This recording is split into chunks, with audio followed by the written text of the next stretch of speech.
Nación Más con los principales candidatos, en este caso, a presidente de la Nación.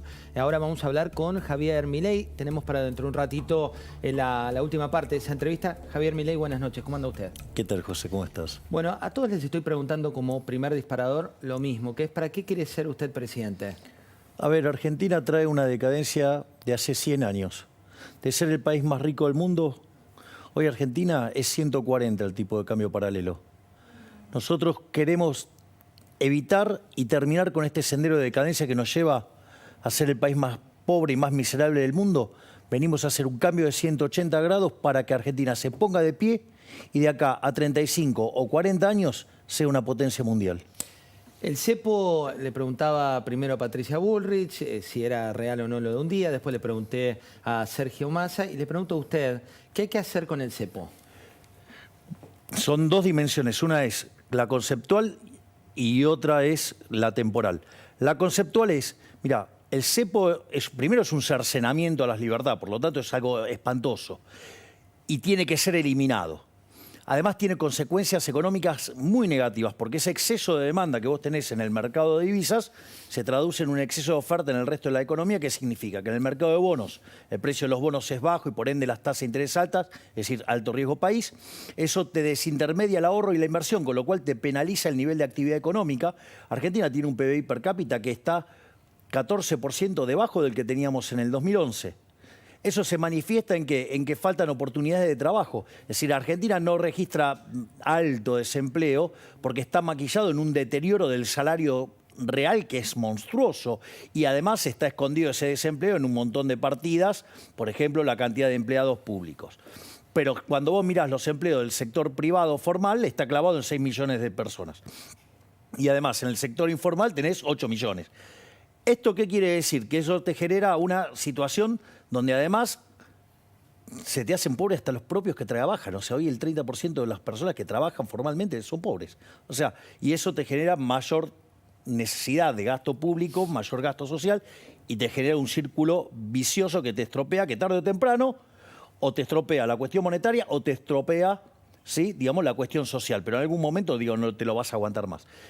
Por lo tanto, el cepo vos lo tenés que sacar porque si no vos no vas a poder crecer.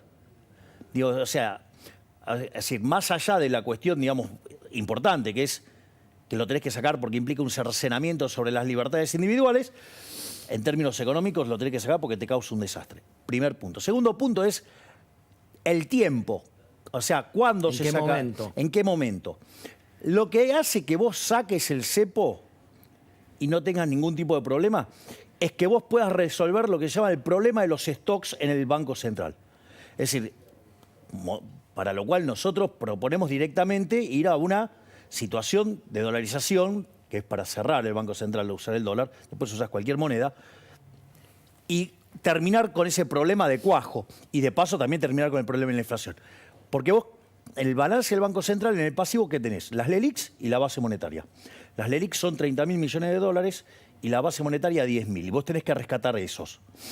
En realidad, con lo que tenés de reservas, ¿sí?, en términos de oro, en términos de BIS, en términos, o sea, Basilea, en términos de DEX, en términos de CEDESA, todo eso tenés cerca de 10.000 millones de dólares, con lo cual, con eso rescatás la base.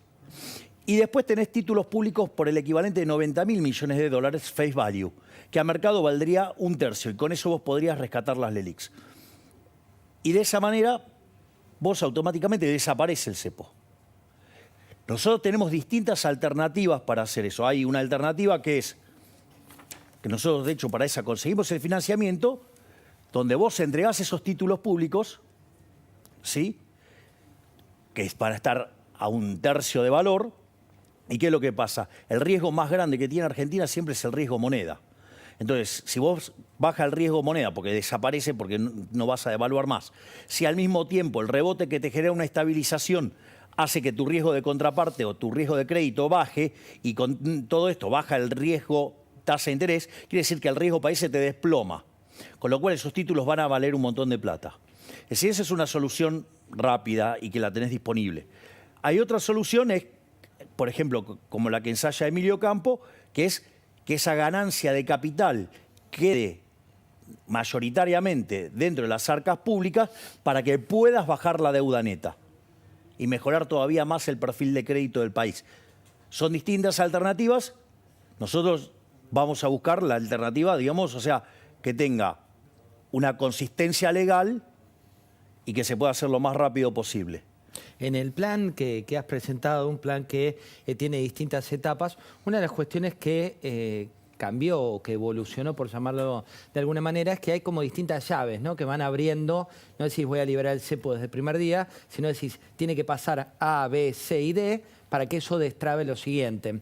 Y una de las cuestiones... En realidad siempre lo plantea así, siempre dice gala de la secuencialidad, que maliciosamente o por ineptitud e incompetencia hayan dicho que yo dije una cosa que no era la que dije para criticarme con eso, digo, ya sabemos de esto de lo que es fraccionar videos, cortar videos, digamos, y hacer lo que se llama la falacia del hombre de paja.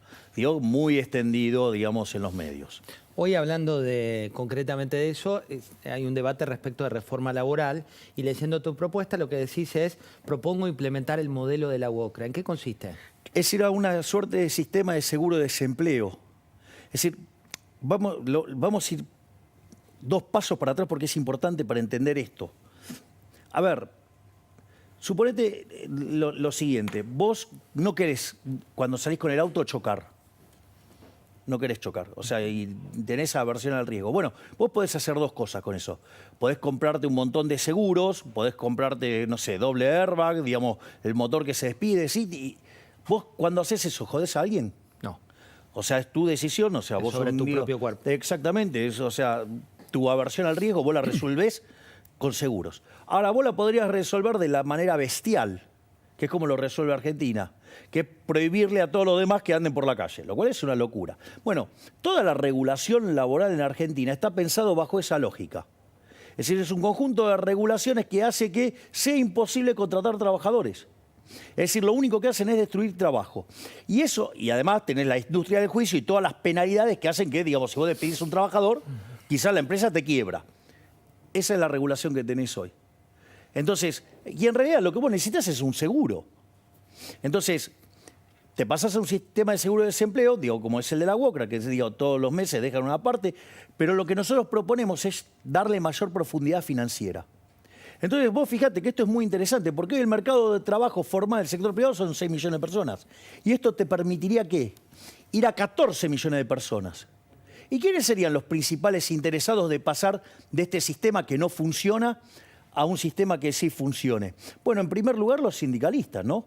¿Por qué? Porque ven que en una economía que no crece, que no genera puestos de trabajo, que el salario real se viene desplomando sistemáticamente, la izquierda le está comiendo las bases.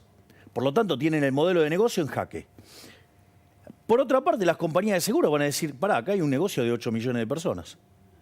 Por lo tanto, sería casi, te diría, natural que se asocien y eso implicaría que a partir de ahora la señal en el mercado laboral sea una señal que está limpia.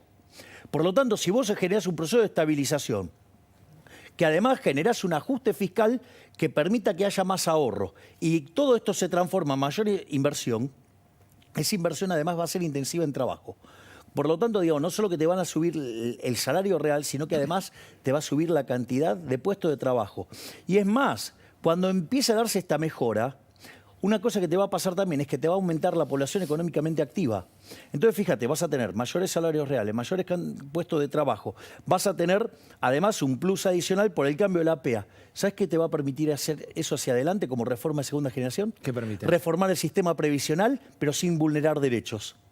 Hablando de vulnerar derechos, hay un debate porque desde el oficialismo, en un rato vamos a ver una parte más de la entrevista al ministro de Economía, desde el oficialismo dice que si gana la oposición, cualquiera sea la especie, va a venir contra los derechos de los trabajadores. En tu caso, ¿crees que vas contra los derechos de los trabajadores? Pero esa es una forma precámbrica de ver la economía, ¿no? Yo no creo que voy contra los derechos de los trabajadores, todo lo contrario. Fíjate la situación en la cual están aquellos que son parte del mercado informal, los 8 millones que no tienen ningún tipo de cobertura, ningún tipo de sistema. Digo, ¿de qué me están hablando? Es un chiste. Es decir, todos los programas que genera el Estado en favor del empleo, ¿qué genera? Desempleo, destruye empleo. Es decir, los planes contra la pobreza generan más pobreza. Entonces, digo, hay que ver qué son los derechos. Para mí, digamos, o sea, yo soy liberal, entonces, y desde mi perspectiva el liberalismo, que siempre cito la definición de nuestro máximo prócer, Alberto Venegas Lynch, hijo, que es: el liberalismo es el respeto irrestricto del proyecto de vida del prójimo basado en el principio de no agresión y en defensa del derecho a la vida, a la libertad y a la propiedad. Entonces, que venga a explicarme de qué derecho está hablando, porque digo, ¿qué es un derecho? Por un salario mínimo. Un salario mínimo, ¿sabes lo que hace?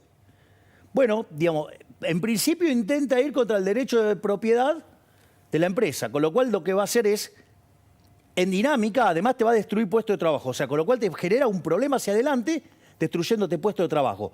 En el corto plazo también te genera problemas. ¿Por qué? Porque ¿qué es lo que hace? Te deja con menos puestos de trabajo, porque al tener un salario mínimo te genera desempleo, ¿sí? Y además ese desempleo, ¿a quién te crees que le pega más? A aquellos que estaban dispuestos a trabajar por menos de eso. Por lo tanto, digamos, o sea, fíjate la cantidad de desastre que dice. ¿A eso es dar derecho? Es decir, agarrar y tirar vulnerables a la calle para que se conviertan en esclavos del Estado.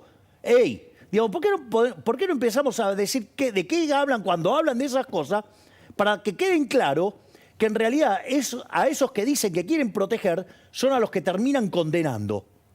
Javier, hablando de reformas que vienen, una de las cuestiones que plantea su equipo es, hoy no tuteo a ninguno, pero me da de tantos años, la apertura comercial irrestricta. Sí. ¿Eso se puede tomar como decisión cuándo? Nosotros eso es parte de las reformas de primera generación. Lo que nosotros decimos es que ahí también hay que respetar la secuencia. Es la reforma del Estado, bajar el gasto público, bajar impuestos, eliminar regulaciones. Eso te va a hacer competitivo fiscalmente. Por otro lado, nosotros hablamos de avanzar en una modernización del mercado laboral para ser competitivos laboralmente. Entonces, una vez que vos sos competitivo fiscalmente, competitivo laboralmente, no hay mochila argentina. Y por ende, vos estás en condiciones de competir. Entonces ahí te abrís unilateralmente al mundo. Es decir, y aquellos que hacen bien su trabajo van a sobrevivir. Y los que hacen mal su trabajo van a quebrar. Pero eso es parte de la vida misma. Otra de las cuestiones de campaña es, ¿qué te deja esta campaña, ¿no? Le preguntaba a los otros precandidatos, en tu caso ya sos candidato, ¿cuál es el aprendizaje y qué es lo que estás encontrando en la sociedad hoy por hoy? Por suerte, en términos de la sociedad veo una receptividad con las ideas mucho más importante de lo que se cree. Han entendido que ese malestar y esa bronca que tienen contra los políticos ahora tienen un fundamento para entender por qué, digamos, una Argentina distinta es imposible con los mismos de siempre. Es decir, a ver, en el 2001, ¿sabes qué? Hubo un que se vayan todos. Y están todos, siguen los mismos. Es decir, toma Juntos por el Cambio. No sé, Morales, 34 años en el Estado. Larreta, 30 años en el Estado. Vidal, 27 años en el Estado. Bullrich, toda su vida en el Estado. Digo, Carrió, toda su vida en el Estado, aún antes de la democracia. Digo, todos iguales. Del otro lado, digo, son el tren fantasma, pero de verdad. Es decir, digo, son impresentables también. Entonces, vos no podés pretender que haciendo lo mismo los resultados sean distintos. Bueno, eso es lo que está pasando. Y la gente se está dando cuenta que el gran problema de Argentina es que la solución está en manos del problema. Y si vos no, que son los políticos, o sea, los políticos en Argentina son parte del problema, no de la solución. Yo te hago una pregunta, Si vos haces mal tu trabajo y tu rating se destruye, ¿vos qué crees que va a pasar con vos? Te puede tener mucho cariño, Sí, digamos, sí. la empresa, todo, pero te va a echar. Hubo ministros que hablaron con el corazón y con qué le contestaron. Como corresponde, con el bolsillo, digamos. Eso, bueno, ¿y qué querés? Lo dijo un radical. Digo, ¿qué podías esperar de un radical que no sea un disparate? Entonces, que fue Pugliese, en la previa de la hiperinflación de Alfonsín. Entonces, la realidad es que si vos haces tu trabajo, ¿cuánto te pueden sostener? 6 meses, 1 año, pero tarde o temprano te van a echar. Bueno, acá tenés tipos de un lado y del otro que hace 40 años que vienen fracasando todo el tiempo y te dicen, no, esta vez va a ser diferente, esta vez va en serio, y que antes era en joda. ¿Me comprendés lo que te digo? Sí. Es decir, ¿cómo crees que vas a poder cambiar con gente que se beneficia de este sistema que lo empobrece a los argentinos de bien y favorece a la basura de los políticos? Olvídate, no va a ocurrir, no va a ocurrir. Ninguno de estos, ni los de Unión por la Patria, ni los de Juntos por el Cambio, van a hacer los cambios. ¿Por qué? Porque los cambios que hay que hacer tocan a sus intereses. Entonces ellos no van a ir contra sus propios intereses. Por eso, digo, o sea, que me digan outsider, es como, ¿me entendés? O sea, gracias. Porque me lo dicen como insulto. Yo les diría gracias por decirme outsider. Porque soy el que vine a romper el statu quo. Porque sí puedo hacer la reforma. Porque yo no vivo del Estado. Cuando desde la política te dicen que sos una fase también de la política, digo, que formás parte de la política tradicional, ¿qué respondés? Parece una payasada, porque el único que, digamos, verdaderamente quiere hacer cambios sustanciales soy yo. Vamos a ponerlo en serio. El único que hizo una propuesta seria, con un programa en cada una de las áreas de gobierno, digamos, somos nosotros, La Libertad Avanza. Todos los demás están zarazaseando o copiándose, digamos, de manera impropia y poco consistente de las propuestas.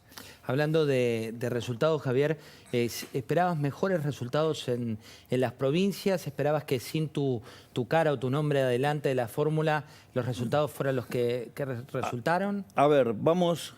Lo primero que hay que entender es que, digo, no se puede hacer una extrapolación de esas características. Digo, a ver, el propio Macri antes de ser presidente perdió en 11 provincias. Así que, ¿de qué estamos hablando? Y eso no le imposibilitó ganar. Primer punto. Segundo punto es, hay algo muy interesante y este es un tema bastante delicado. Cuando vos vas a votar, es como un acto de confianza a quien le estás trasladando el voto. Sí, trasladás esa confianza. Exactamente. Y ese es un proceso bastante complejo. Y hay uno que es todavía muchísimo más complejo, que a esa persona que vos en su momento le habías trasladado el voto te diga, andá y votá por decirlo de alguna manera. De manera indirecta o de manera directa. Y eso es otro estadio más. Entonces, ¿qué es lo que pasa? Es muy difícil que eso vos lo puedas lograr en una fuerza tan joven como la nuestra, porque digamos, nosotros esto lo hicimos en 3 años. Javier, cuando hablamos de proyectos y hablamos de futuro, digamos, eventualmente, ¿qué es lo que ves más complejo de llevar adelante si eventualmente ganara la elección? Mira, a mí no me importa, digo, cuán complejo o no lo pongan. O sea, yo no lo voy a dejar de intentar, que es lo significativo, es lo importante.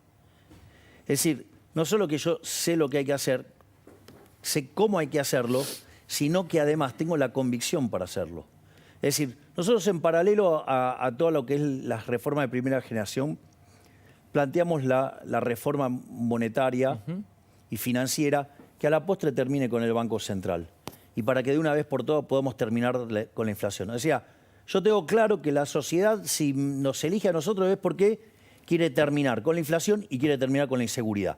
Y por eso nosotros tenemos dividido nuestras participaciones así, ¿no? Digo, está claro, digamos, mi rol en la economía y está clarísimo el rol de Victoria Villarroel en los temas de seguridad. Es decir, que nosotros tenemos el compromiso y aquellos que nos voten a nosotros saben lo que vamos a hacer. No es que nosotros no tenemos mandato. Ahora, puede ser que cuando nosotros enviemos estas reformas estructurales, la política de casta no quiera aceptarlas porque va contra sus beneficios. Bueno, nosotros, por ejemplo, la reforma monetaria. Claro, la política en los últimos 20 años le robó a los argentinos de bien con el Banco Central 280.000 millones de dólares. Es más, en los últimos 4 años casi ya, le robó a los argentinos cerca de 90.000 millones de dólares. Con lo cual, cuando vos te pones a mirar las cuentas, como vienen hoy, nos roban 25.000 millones de dólares por año los políticos con esta. Entonces, obviamente, van a hacer un montón de argumentos, van a decir un montón de cosas para mantener ese robo y seguir engañando a la gente. nosotros los vamos a exponer, nosotros vamos a presentar los proyectos, ahora puede ser que venga rebotado. Bueno, entonces llamaremos a un referéndum, que son vinculantes. Entonces, si no lo dejan pasar, le van a tener que explicar a la sociedad por qué no quieren que la sociedad elija. Y si aún así, digamos, y se hiciera el referéndum, y suponete que nos va mal, ¿sabes qué? No importa, voy a sobrereaccionar el ajuste fiscal. Es decir, pero yo voy a terminar con la inflación. Es decir, tenemos plan A, plan B, plan C y plan D. Es decir, ¿por qué? Porque nosotros tenemos la convicción de queremos exterminar la inflación. Queremos que deje de ser un problema para la Argentina. Es decir, nosotros estamos convencidos de las reformas que hay que hacer. Y estamos dispuestos a hacerla. Y estamos dispuestos a pagar los costos que sean. Es decir, si yo después de esto tengo que pagar un montón de costos políticos a punto tal de que poner la Argentina de pie implique que yo tenga que después retirarme. Yo no tengo problema. Yo ni siquiera vivo de la política. Javier, la última en un tuit. ¿Qué se juega en la próxima elección? La verdadera posibilidad de poner de pie a la Argentina. Vos podés elegir a los mismos de siempre, con buenos modales o malos modales, pero que son parte de la decadencia argentina de los últimos 100 años. O podés decidir hacer un giro de 180 grados para que volvamos a abrazar las ideas de la libertad, para que volvamos al Alberdi. Y eso los únicos que lo proponemos somos nosotros desde La Libertad Avanza. Los otros son todos cambios cosméticos para seguir robándote y para hacer que este país dentro de 50 años sea la villa miseria más grande del mundo. Muchas gracias por haber venido. Gracias, José. Ustedes no se vayan a dormir, ¿eh? Son solo 3 minutos de corte y ya está. Pablo Sirven, también está Paz Rodríguez Niel y está Jorge Liotti y además tenemos